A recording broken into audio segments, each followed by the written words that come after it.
Hello and welcome back to Story Retold. I've got my sleeping little buddy here, Benjamin, who's probably not going to see the ending of Message in a Haunted Mansion, but that's okay. Someday in the future, he will join me in replaying this. Where were we doing here? Let's see. Have we talked to... We were going to change the time, weren't we? We're going to change it to sometime before Lewis arrives.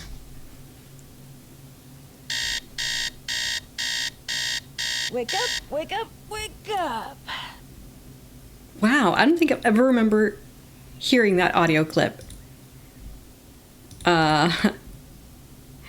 before this game. Did I turn the volume? I turned the volume down because I was listening. I was trying really hard to replay the section of Abby and Rose arguing. Listen, my child, to this story of dreams, and know that the beginning is more difficult.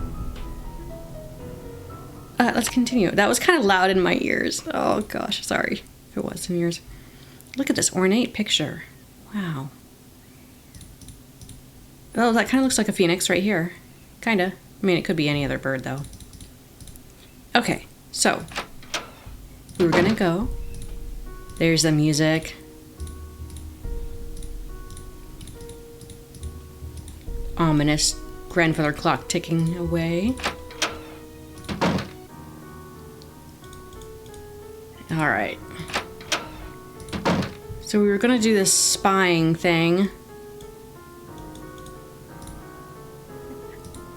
I can't open that from there, so we have to open up this phoenix here. Or pull the phoenix lever. The music changed. Oh. Here we go.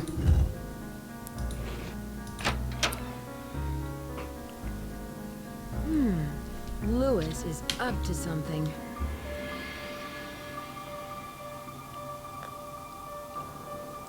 Aha!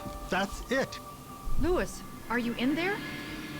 I'll be right there. He's taking a book? He's hiding something in his briefcase. Oh. Okay, this is always a good spot to save the game. So remember when we were snooping the briefcase before, his passwords were in there and I wrote this down ahead of time because I knew we were going to need it. But at this point you can, if you're playing, you can get back onto the laptop and try to figure out what his relearn his combination.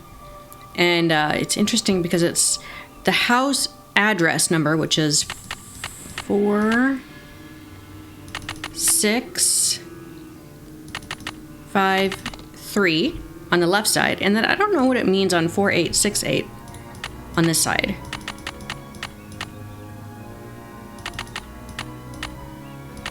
Oops. All right, so Rick Arlen back with a vengeance. Okay, this was about the previous mystery that Nancy Drew solved, and look, a teen detective named Nancy Drew was on the case. Oh dear. So Lewis knows now I am a detective, so that's bad. Hidden treasure in our homes. Colonial history, haciendas, mansions in the 18th century found hidden treasure. Uncovered. What are you doing in there? What happened? I got caught snooping around, and Rose asked me to leave. Oh no! Now you won't be able to solve the mystery. Better luck next time, I guess. That's too bad. And to think you could have saved the day. And helped out Rose. I know. If only I had another chance. I'd be a lot more careful the next time around. That is awesome. I forget which article in the briefcase actually triggered getting caught. So here we go again. I totally forgot that was a thing, and I totally got startled by that. Oh my gosh, and I've played this game so many times too. It's amazing how many new things you learn when you replay a new game. Or not just necessarily relearn, but discover and pay attention to. Oops. I messed up. There we go. I could have saved the day. Alright, so we looked at this. We looked at that. We don't have to look at it again. What's this? Appraisers. Bank standard gold coins dated between 1870 and 1880. These would have been issued by one of the 5 major banks that... Oh, he's looking for those coins. He has a buyer for his collection. Okay, so Lewis is looking for these gold coins to sell to this one guy. What are you doing in there? What happened? Okay, I remember. I got caught snooping around. I remember. Rose asked me to leave. Oh no. Now you won't be able to solve the mystery. Better luck next time, I guess. That's too bad. And to think you could have saved the day. And helped out Rose. I know. If only I had another chance. I'd be a lot more careful the next time around. I remember what the trigger is. You are on a very short timer when you look at the article, that little torn up article. So we'll have to look at that one last. Oops.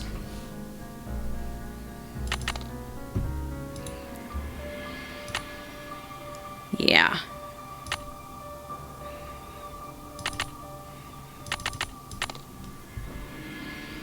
All right, so if we look at this first, you know, the letter about the gold coins that the guy wants to buy that Lewis is on the hunt for.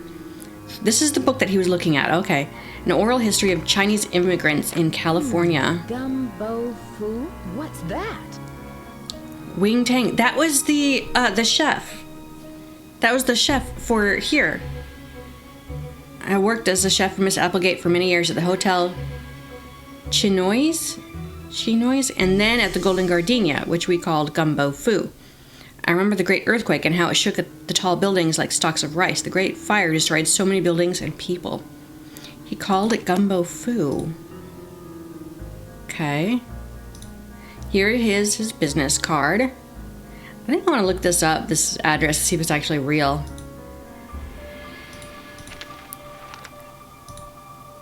Okay, we're just going to let Nancy look at that. So I believe the timer is set from the time you look at this. So that means time to close it out. I want to ask people about Gumbo Fu. Who knows? Because we've looked at, I mean, all the books that Nancy can look at.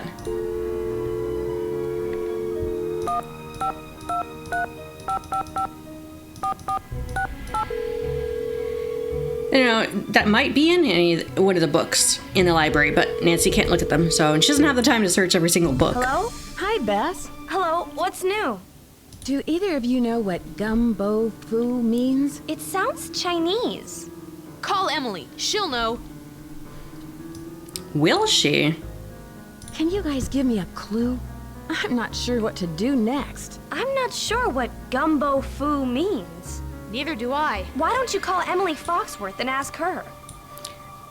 Is it Foxworth or Foxworthy? I mean, it's fine if Bess gets it wrong. I should get going. Talk to you later. See ya! Bye. Okay. I'm gonna call Hannah Gruen. I wonder if there's anything more that we can talk to her about, because she's such a minor character in this game. Drew residence, Hannah Gruen speaking. Hi, Hannah. Hi, Nancy. Let's gossip. Abby is very strange. Yeah. She really is convinced there's a ghost somewhere in the house. I don't know Abby very well, but I never felt comfortable with her. I can't put my finger on it, but she just seemed, well, I don't know, like she wasn't who she really was, like she was putting on an act. What do you mean? I could never get a straight answer out of her. She was always pretending to be someone she obviously wasn't. I don't think she did it to be rude. She was probably just practicing for some part. She was in the drama department. I met Rose's handyman, Charlie. He seems nice. Rose told me he's a fine young fellow, but a little rough around the edges. I believe she said he's studying history at a community college. Has Rose said anything about him and the accidents? Nothing particular. I know she's concerned that Charlie may have inadvertently caused some of them, but she doesn't think it was intentional. Did you know Rose has a resident expert on Victorians? Oh, yes, Rose has mentioned Lewis several times. She's really fond of him and is very grateful for his help. Oh? Is there more between them than what I'm seeing? Oh, no, they're not dating or anything, but I can tell Rose likes him very much. Okay. I just found a hidden attic. I wonder if it has anything to do with all these accidents. Perhaps it does. Nancy, keep this a secret until you get to the bottom of these strange events. Don't even tell Rose. The less everyone knows, the more you can investigate without creating suspicion. That's true. That is true. There was a fire in the parlor, but I put it out in time. Thank goodness. I just hope nobody was hurt. Rose told me she was afraid that house was a fire trap. I'm just so glad you were there to save the place. Nancy Drew, here to save the world. Good for me. Hannah, do you think Rose could have started the fire to collect the insurance on the house? No, not at all. Rose loves that house. It's her dream come true. I can't imagine her doing something like that. She's very determined to open that B&B. That's a lot of suspicion there on Rose. This house is full of surprises. I found a secret room in the basement where someone's been living. Strange accidents? Secret rooms? Seances? The more I hear about this house, the more I wonder what Rose has gotten herself into. It's a really cool house. Lewis is up to something. I saw him take a book from the library. That doesn't sound very suspicious. Right? What was the book about?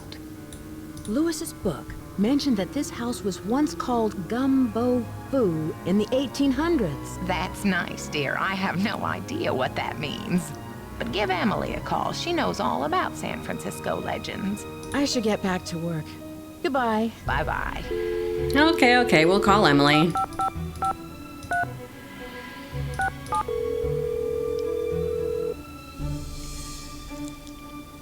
Music. Emily Foxworth speaking. Hello, it's Nancy Drew. Hi, Nancy. How's your case coming along?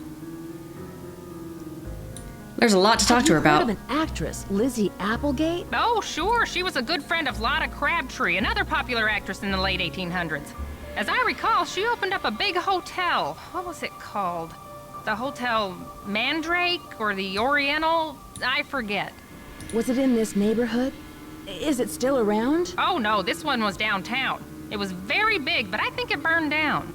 I found some old papers in the house, plus a page from a phone directory dated 1894. Oh, that sounds valuable. It's hard to find old documents like that before 1906.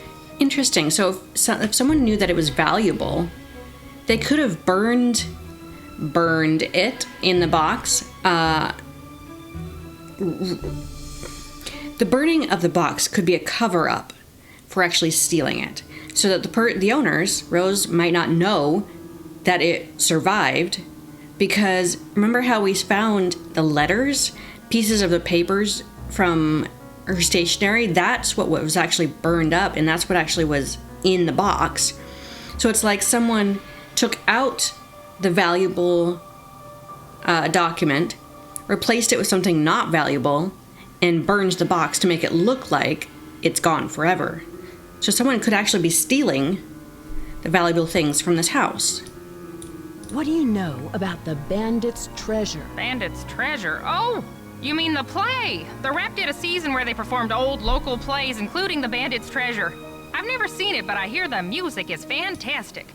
Have you heard of an antique dealer named Louis Chandler? Nope, never heard of him.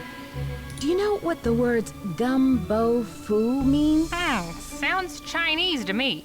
Why don't you ask everyone what they think it means? It may have something to do with the house. In the meantime, I'll ask my friends about it. Gumbo Foo. I hope you weren't talking that loud, Emily, because someone just walked behind me. I should get going. Goodbye, Emily. Call anytime. Okay, do you think it was Lewis, who came back to the library for his briefcase? No, he's not there. But it was him. His briefcase is gone. You could have been eavesdropping on me. Let's go ask around. See, what time is it? It's 1. I don't want to miss Abby before she goes out at 3, so I'm going to go ahead and ask her first. Hello. Do you know what gumbo foo means? Gumbo foo? I love gumbo. What kind of gumbo is gumbo foo? A Chinese version of the soup? I don't know, can you have like a cross-Chinese Creole food? I'll let you get back to what you were doing. Bright blessings. Gumbo is tasty. I had it just a few years ago.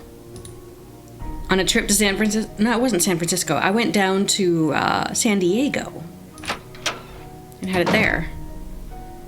Hello. Do you know what gumbo foo means? No, not that I can remember. I can see you're busy. I'll let you go. Thanks for your help. Did we snoop her area when she was gone? It would have been like late at night. I don't remember if I did that or not.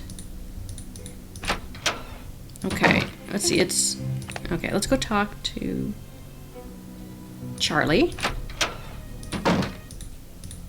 Hi, Nancy. What's up? Do you know what the words gumbo foo mean? I'm not sure. I've never heard that before. I'll let you get back to your renovation. Later. Okay. Let's go talk to Lewis.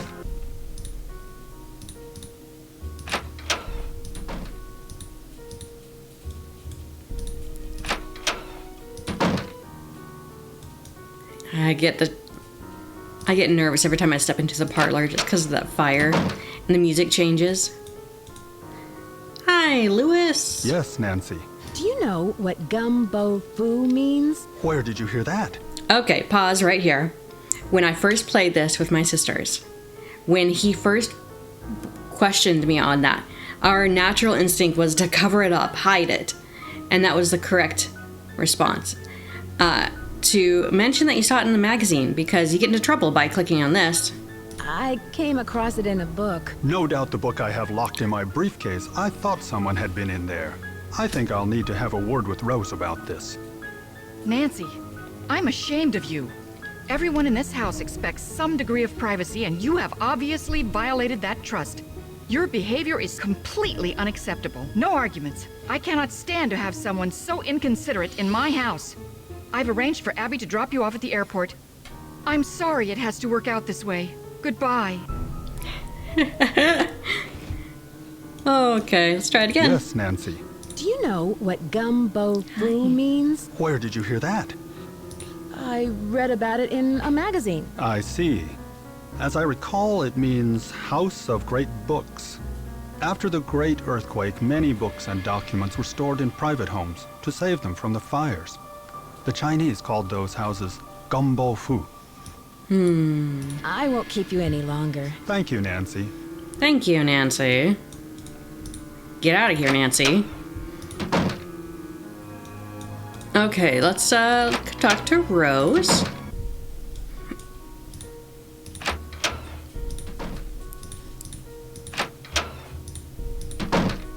I'm glad you dropped by. You know, I wanted to tell you that you'll be alone in the house for a while. Everyone is going to the Winter Festival, and Charlie's studying for finals. I also took down one of the tapestries in your room for dry cleaning, and what was the other thing? Oh, a messenger dropped off a letter for you. I put it in your room. Yay! I can see you're busy. I'll let you go. Take care. Okay, a letter. Awesome. Everyone's going to be gone.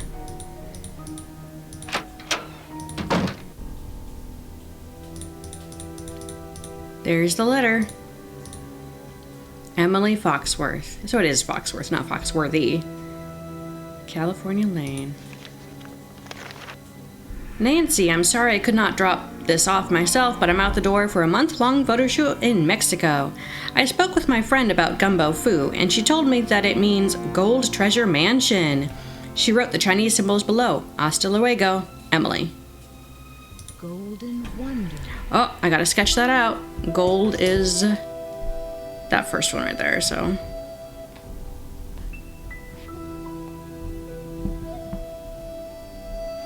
Okay. Great. Let's review our notes. It's locked. In our journal. Okay, anything new? She saw the ghost in the hallway. Let's see, something else. Believes in ghosts. Too young. History student. Call Emily. Gumbo Food. Book from library. Hotel list online. Yeah, okay. We've read those. Alright, so Rose mentioned. Okay, so Lewis lied to us. Lewis said it was called. What is this? What is this? What is this? Oh, it's a threatening note. I forgot that was. That's so cool that we get to look at this area. Look at these pretty knickknacks. Okay, so this is where the tapestry was, because we can now examine this area. Ah, the zodiac animals. If we press them in order, you know, something might happen. So rat, ox, tiger, rabbit. Rat, ox, tiger, rabbit, dragon, snake, horse, goat. Dragon, snake, horse, goat. Monkey, rooster, boar. No, monkey, rooster, dog, boar. Monkey, rooster, dog, cute little dog, boar. Oh, hidden safe in the wall.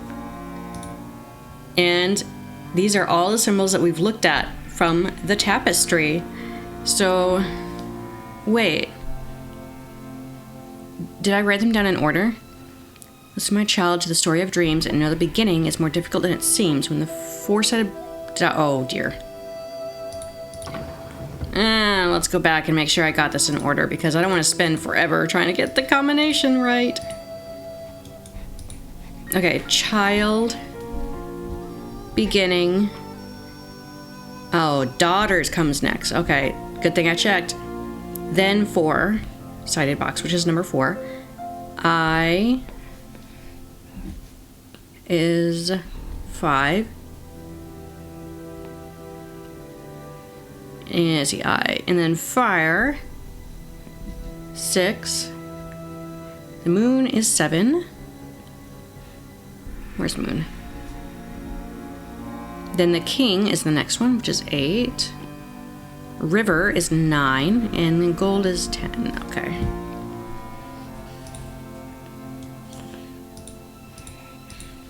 Okay, back to this. Rat, ox, tiger, rabbit. Rat, ox, tiger, rabbit. Aw, buddy. Dragon, snake, horse, goat. Dragon, snake, horse, goat. Monkey, rooster, dog, boar. Monkey, rooster, dog, boar. Alright, so the reset is the center button. The enter button is this. Okay. We rotate. We wanted child, which is, hey, look, that's child. And then just go to beginning. I believe that's beginning. And the 4, oh no. Daughters. This one. And then 4-sided box, which looks like a cow without a head. 4. And 5 is the eye of the phoenix. The eye of the phoenix in your hand. When the bird of fire can see again. When the moon sleeps and the sun plays, the king of the skies will shine his ray. And hidden beneath a river of colors will lie a gate to golden wonders. Ooh. This is fancy. What is this? Last will and testament for the estate of Elizabeth Applegate Valdez. She married Valdez. E. Valdez.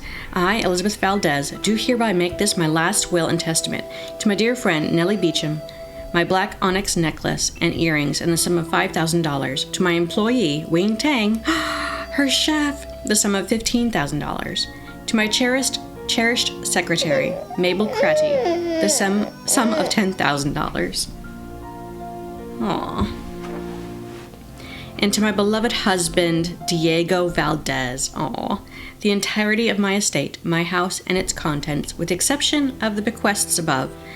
In the event that my husband, Diego Valdez, is not located after a period of 1 year after my death, or is found to be deceased, the entirety of my estate, with the exception of the bequests above, are to be liquidated, and all proceeds of said transaction are to be provided to the Ladies' Protection and Relief Society. Witnessed this 8th day of April, 1902.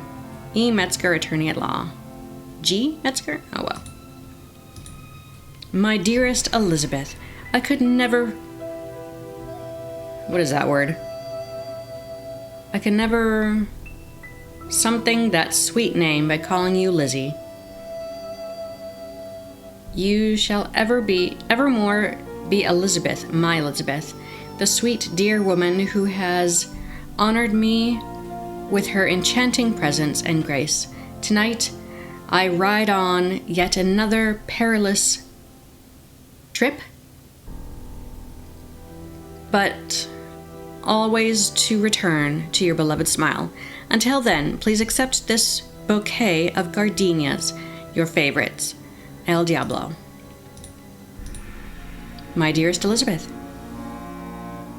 only one soul on this great earth know the two secrets that circle my heart, my love for you and my secret identity.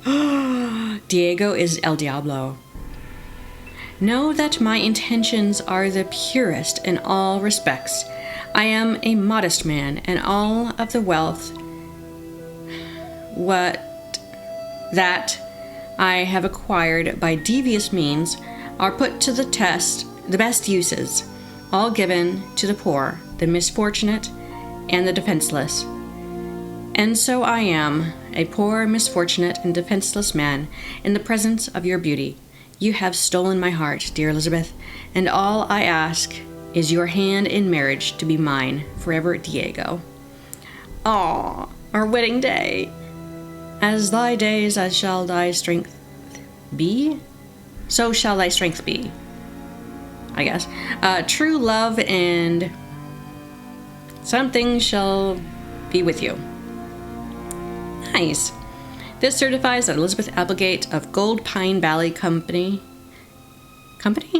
California, and Diego Valdez, Gold Pine Valley, California, married. Okay. Witnesses are something, I don't know, I can't read those. That's their marriage certificate. How nice. That must be the onyx necklace that is to be bequeathed to her friend. Something's missing here. Aha! Yeah. Okay, I love this puzzle. If I can remember how to do it.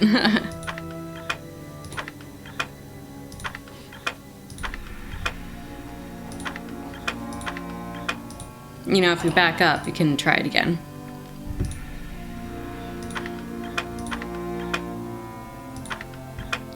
Well, that didn't work, now did it? Oh, here we go. Go cross diagonal and then the two corners. Okay. I wish I had a perfect answer to give people on how to solve this, but I don't really. I mean, I tried in my how-to videos, but it doesn't, It might not always help.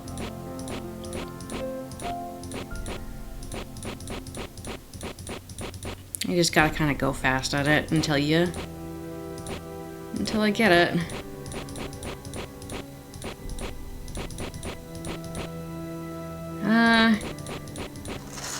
There you go. Oh. Oh, look at that rock. It's gorgeous. When the eye of the phoenix is in your hand. And the bird of fire can see again. What does our diary have to say about it now? Anything? Nothing. I was hoping Nancy would write a note about it.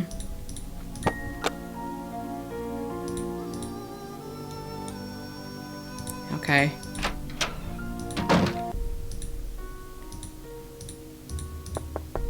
Okay, Abby is gone.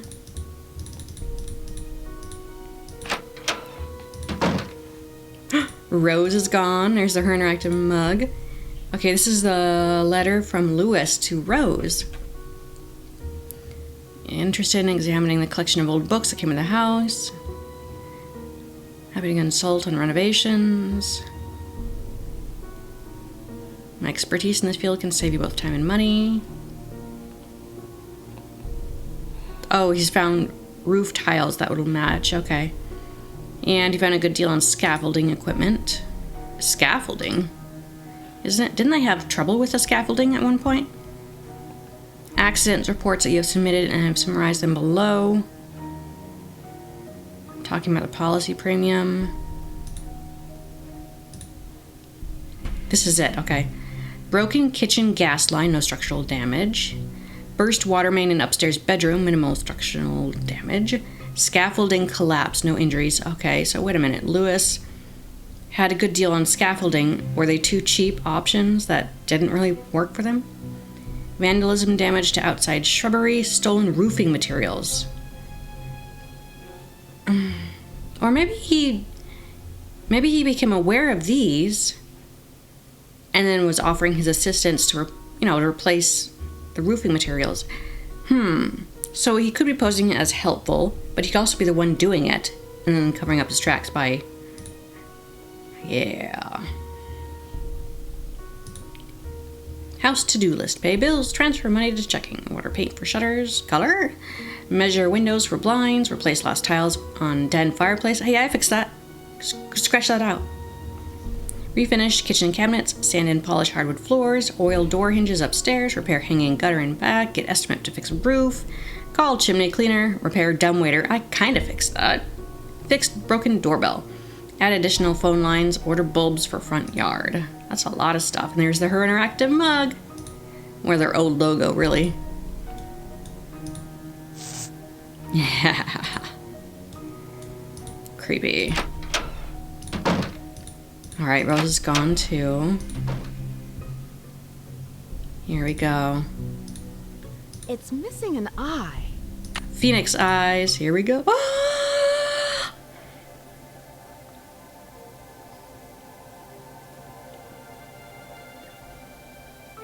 Oh, the phoenix. Use the pry bar. Crowbar. Gold! And to think I was standing on it all along. Too bad no one will ever find out about it. Lewis? I knew it! There must be over $1 million in here. I've got to stop him before he gets away. So if you go up the creaky stairs and give it away. So long, losers. So long, losers. And you just let him get away? There was nothing I could do. I'm sure there was something you could have done to stop him. Well, you probably had to act fast and didn't have enough time. I guess this mystery's solved. Unfortunately, the bad guy got away. This time. I love hitting all the second chances. I've got to stop him before he gets away. Although I think I missed the second chance for the fire. Unless I did, I don't remember. Go up the quiet steps. To the other side. and release the chandelier. What? Hey! Hey! Get me out of here! Dear Bess, I'm just about finished with my renovation work and counting out all of those gold coins. Louis was behind all of the accidents, hoping to pressure Rose into selling the house so he could find the treasure himself.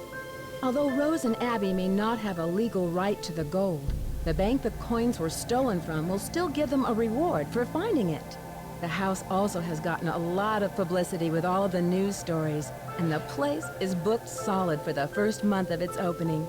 I guess a haunted bed and breakfast with hidden treasures is all the rage these days, even if there are no such things as ghosts. I think. See you soon, Nancy. Alright, so I definitely missed a few things in this game that you could get to see and engage with if you played it differently. So I'm going to have to play this again on senior level and make sure that we hit some of the other things, like the seance that we didn't even see, exploring Abby's wardrobe, which was still locked to us in this game, and also confronting Charlie about him staying at that house. And that one is a little particularly, that instance is particularly hard to do, and I gotta figure out how to do it because it's very hard. It's very hard to get that. This game is not tied all up together as well as it could have been with the logic of the gameplay. You know, when you do one thing, it unlocks one thing, and you can't move forward without doing it. This is the third Nancy Drew game, so obviously they hadn't hit their stride with perfect logic in the game programming and the story all tied together. It's like a web that all has to come together at the end. And this game is probably the most trickiest at trying to get everything accomplished in one sitting, unless you know exactly how to trigger those things. I think in the future I would go ahead on my website. I think I'm gonna create a walkthrough list, but it more unique to trigger sequences. So like when the logic of the game unlocks something, you know that you have the opportunity to do that thing. Does that make sense? So like for this instance, in the game, we want to know what triggers what. We want to know what triggers the availability of talking to Charlie about him staying at their house. You also want to know what triggers the seance. Does that make sense? I need to better understand this because I don't even know what the coding was. I wasn't around working for Her Interactive at the time of this game. I was only 11 years old. Maybe I could dig up some information though. Their programming, their engine, their proprietary engine was that was something. But it worked. It made 32 games with the same engine. It's amazing. Anyways, yeah, keep an eye out for my other videos and visit my website for the how to solve those puzzles in the game that we just looked at. Because I've got some how-to videos that might help. Might help. But come visit me and keep an eye out for other Nancy Drew gameplays. Thanks for watching. I will see you in the next videos. Bye. Bye, Benjamin. Oh, wiggle, wiggle.